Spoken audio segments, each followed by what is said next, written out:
दोस्तों, आज मैं हाई स्कूल का एक बहुत महत्वपूर्ण lesson from the diary of Anne Frank के साथ मैं हाजिर हूँ।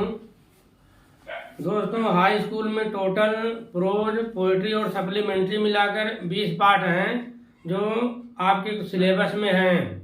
20 पाठ का नाम और लेखक का नाम का मैंने एक ट्रिक बनाया हुआ है। लो अब कुत्ता, दत्ता भाई चाय पिलाओ, लूसी रोज गोवा जाओ, वल्ली मैडम की बेटी रिक्शा से बनारस गई, जी जी।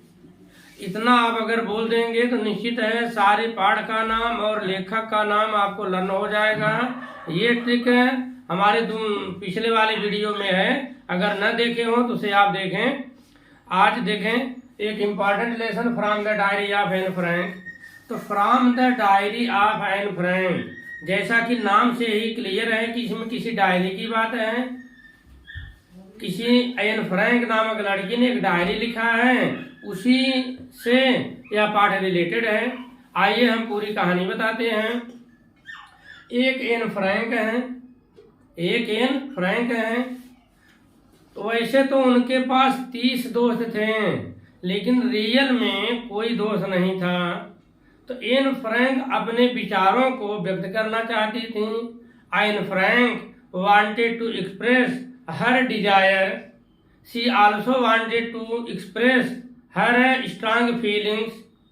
तो किसी ऐसा कोई दोस्त नहीं था जिससे वे अपनी आंतरिक भावनाओं को व्यक्त कर सकें, इसलिए उन्होंने एक डायरी लिखने का सहारा लिया। उनका कहना था कि paper has more tolerance than man, एक कागज में आदमियों से ज्यादा सहनशीलता होती है। इसलिए अपने दिल की भावनाओं को व्यक्त करने के लिए उसने एक डायरी का सहारा लिया। तो उन्होंने एक डायरी लिखा। डायरी का नाम अपने एक फ्रेंड के नाम पर रखा। फ्रेंड के नाम मतलब कि डायरी को ही अपना फ्रेंड बना लिया, नाम रखा किट्टी। एन फ्रैंक ने एक डायरी लिखा तो डायरी का नाम रखा किट्टी। तो kitty was the name of her diary, the name of the diary was kitty. तो उन्होंने इस डायरी में सबसे पहले अपने परिवार के बारे में बताया, उसके बाद अपने स्कूल की गतिविधियों के बारे में बताया। तो आइए उनकी डायरी के अनुसार उनके परिवार के बारे में जानते हैं। तो किट्टी यह डायरी 20 जून 1942 को लिखती हैं। उस समय उनकी उम्र 13 साल की थी।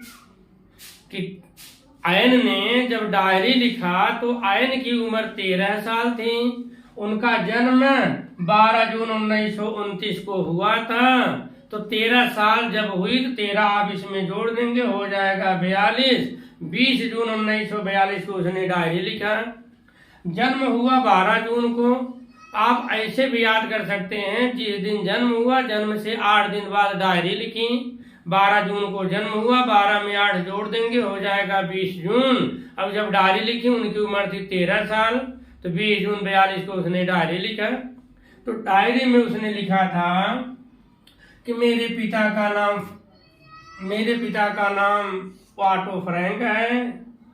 एन फ्रैंक के पिता का नाम ऑटो फ्रैंक है और उनकी माता का नाम एडिथ होलैंडर फ्रैंक है। एडिथ होलैंडर की उम्र 25 साल थी और इनके पिताजी 11 साल बड़े थे, तो मतलब इनकी उम्र 36 साल थी। पिता की उम्र 36 साल थी, माता एडिथ होलैंडर फ्रैंक की उम्र 25 साल थी। और इनकी एक बड़ी बहन थी, उनका नाम था मार्गोट। इनकी उम्र 16 साल थी, मतलब ये 3 साल बड़ी थी।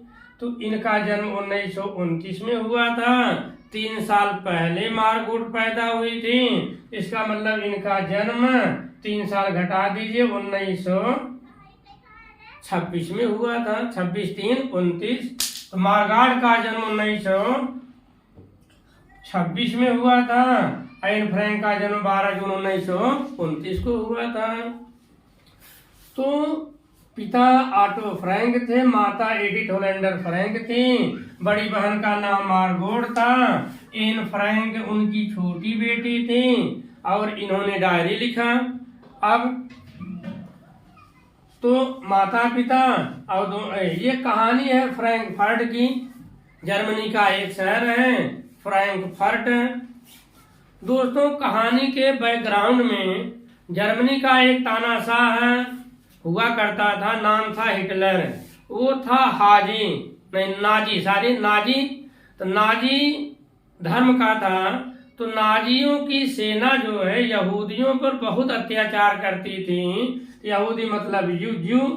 तो ये ऑटो फ्रैंक, एडिथ होलैंडर फ्रैंक, ये लोग यहूदी थे। तो हिटलर इन लोगों पर बहुत अत्याचार करता था। इसलिए ऑटो फ्रैंक जो है ये 1933 में अपना घर द्वार छोड़ करके हॉलैंड में बस जाते हैं। तो ऑटो फ्रैंक 1933 में हॉलैंड चले गए। जर्मनी की नाजी सेना के डर से ऑटो फ्रैंक 1933 में हॉलैंड चले गए। उस समय मार्गट और एन फ्रांक अपने दादी के घर आचेन में चली गईं। इस पाठ में 3 स्थानों का जिक्र है। एक है फ्रैंकफर्ट शहर, एक है आचेन शहर, एक है हॉलैंड देश। तो पिताजी 1933 में हॉलैंड चले गए और इनकी माता एडिथ होलैंडर फ्रैंक सितंबर में हॉलैंड गई। कहाँ गई? सितंबर में हॉलैंड गई। पिताजी 1933 में गए। इनकी माता एडिथ सितंबर में हॉलैंड गई। तो देखिए दोस्तों, जैसे हम कहेंगे 33 है, हम आपको तरीका बता रहे हैं कैसे कहेंगे, याद कैसे करेंगे। सितंबर में गई, 33 में अंतिम शब्द है स से सितंबर। पिताजी 1933 में हॉलैंड गए। माता एडिथ होलैंडर फ्रैंक सितंबर 1933 में हॉलैंड गए। उस समय मार्गट और उनकी छोटी बहन एन अपने दादी के घर आचेन गए। वहां आचेन से ये इनकी बड़ी दीदी माने मार्गट, दी माने दीदी, डी माने दिसंबर 33 में हॉलैंड गई। बड़ी दीदी दिसंबर में बड़ी दीदी हॉलैंड गई और उनके बाद फ्रैंक फरवरी में हॉलैंड गई। ये तीनों डेट बहुत इंपॉर्टेंट है। पिताजी हॉलैंड कब गए? 1933 में गए। एडिथ होलैंडर फ्रैंक हॉलैंड कब गई? सितंबर 1933 में गई। बड़ी दीदी मार्गट कब गई? दिसंबर 1933 में गई। फ्रैंक कब गई? फ्रैंक माने एन फ्रैंक कब गई? एफ से फ्रैंक, एफ से फरवरी 1933 में गई। तो अब पूरा परिवार, पति पत्नी, पिता माता और दोनों बहनें हॉलैंड में रहने लगे। हॉलैंड के नर्सरी मॉन्टेसरी नर्सिंग स्कूल में एन ने एडमिशन करवा लिया, वहां पर पढ़ने लगी। तो 1941 समर 1941 में दादी इनकी बीमार हो गई और 1942 में ये मृत्यु को प्राप्त हो गई। तो एन फ्रैंक लिखती हैं 1941 में मैंने अपना बर्थडे नहीं मना पाया क्योंकि मेरी दादी बीमार हो गई, उनका ऑपरेशन करना पड़ा और 1942 में वो एक्सपायर कर गई। तो उनकी याद में 1942 के अपने बर्थडे में उनकी याद में हमने एक कैंडल जलाया। तो ये आप याद कीजिए, 1941 में बीमार हो गई, 1942 में उनकी दादी मर गई। अब आइए मॉन्टेसरी नर्सिंग स्कूल में इनसे मुलाकात हुई मिसेस कुपेरस से। ये उनकी हेड टीचर थी, स्कूल की हेड टीचर थी। एन फ्रैंक इनसे बहुत प्रेम करती थी और मिसेस कुपेरस भी एन फ्रैंक से बहुत लगाव रखती थी। उसके बाद क्लास 6 में आई। कक्षा 6 में जब एन आई वहां पर उनका सामना मैथ के टीचर मिस्टर कीसिंग से हुआ। ये मिस्टर कीसिंग मैथ टीचर थे। मिसेस कुपेरस हेड मिस्ट्रेस थी, या कह सकते हैं प्रिंसिपल थी, स्कूल की प्रिंसिपल थी। तो ये मिस्टर कीसिंग जो मैथ के टीचर थे, ये ओल्ड फैशन टीचर थे। वो सीरियसली बच्चों को पढ़ाते थे और अपने आदत से मजबूर होकर एन फ्रैंक कक्षा में बहुत ज्यादा बातें किया करती थी। एक दिन की बात है, मिस्टर कीसिंग कक्षा में पढ़ा रहे थे, एन फ्रैंक डिस्टर्ब कर रही थी, मतलब अपने सहेलियों से बात कर रही थी। तो मिस्टर कीसिंग ने इनको एक एक्स्ट्रा होमवर्क दे दिया। उसने मिस्टर कीसिंग ने कहा कि तुम चैटर बॉक्स नामक निबंध पर, चैटर बॉक्स नामक टाइटल पर एक निबंध लिखो। ये तुम्हारा एक्स्ट्रा होमवर्क है, इसको लिख करके लाना। तो होमवर्क में उन्होंने होमवर्क लिखा, उसने होमवर्क में लिखा कि talking is a student's trades, talking is a student's trades, I would do my best to keep it under control, I would try my best to keep it under control, but I would never be able to cure myself of the habit since my mother talked as much as I did, if not more, and that there is not much you can do about inherited traits. Talking is a student's traits. I would do my best to keep it under control, but I would never be able to cure myself of the habit since my mother talked as much as I did, if not more, and that you cannot do much about inherited traits. कहने का मतलब इन Frank ने लिखा extra homework में कि बात करना तो विद्यार्थियों का लक्षण है, फिर भी मैं अपनी इस आदत को नियंत्रण में रखने का पूरा प्रयास करूंगी, लेकिन मैं उस आदत से अपने को सुधार नहीं सकती हूँ, क्योंकि मेरी माता भी बहुत ज्यादा बात करती है। आप किसी के उत्तराधिकार में प्राप्त किए गए गुणों के बारे में कुछ नहीं कर सकते। तो इन्होंने 3 पेज का जवाब दिया था, 3 पेज में डायरी लिखी, होमवर्क लिखा था चैटर बॉक्स पर। उसके बाद उन्होंने एक दिन दूसरे दिन बात करने लगी एन फ्रैंक। उन्होंने एक एक्स्ट्रा होमवर्क दिया, an incorrigible chatter box, incorrigible chatter box, कि इस निबंध पर, इस टाइटल पर एक्स्ट्रा होमवर्क करके आओ, निबंध लिख करके लाओ। तो एन फ्रैंक ने उसका भी जवाब दिया। तो मिस्टर कीसिंग जो मैथ टीचर थे संतुष्ट हुए। 3 लेसन तक फिर कोई काम नहीं दिए। उसके बाद एक दिन एन फ्रैंक फिर बात करने लगी, तो उन्होंने एक और होमवर्क दे दिया। तब होमवर्क था quack quack quack said mister chatter box, quack quack quack said mister chatter box, इस पर निबंध लिख के लाओ।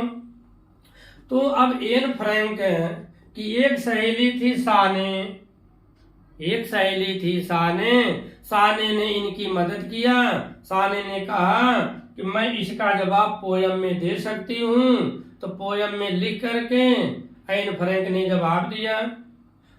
तो उस पोयम के माध्यम से उसने लिखा कि एक डक थे, एक स्वान था, दोनों के 3 डकलिंग बेबी थे, एक नर हंस, एक मादा हंस के 3 बच्चे थे। एक दिन डक ने पीट कर अपने तीनों बच्चों को मार डाला, क्योंकि वे बहुत बात करते थे। तो इनडायरेक्ट में एन फ्रैंक इनको एक मैसेज देना चाहती थी। मिस्टर कीसिंग मैथमेटिक्स टीचर को एक मैसेज देना चाहती थी कि आप इतने गुस्से वाले मत बने, इतने गुस्से वाले मत बने। तब यह पोयम पढ़कर मिस्टर कीसिंग बहुत संतुष्ट हुए, बहुत खिलखिलाकर हंसे और इस पोयम को दूसरी कक्षाओं में जाकर बच्चों को सुनाए। उसके बाद कभी भी एक्स्ट्रा होमवर्क नहीं दिए और इतना कहे कि तुम कक्षा में बात कर सकती हो, अब मैं तुम्हें कोई एक्स्ट्रा वर्क नहीं दूंगा। तो दोस्तों, तो वैसे तो इनके कम स्कूल में, एन फ्रैंक के स्कूल में टोटल टीचर थे 9 और पुरुष टीचर थे 7 और औरत टीचर थी 2। प्रश्न बनेगा इसमें से भी। और इनके एन फ्रैंक के और भी दोस्त थे। एक दोस्त है सीएन, ये अगली कक्षा में इनके साथ बैठते थे। पिछली कक्षा पर जी एक मित्र थे, सहेली थी जीएन और जैकस थे। ये दोनों मूर्ख लड़के थे।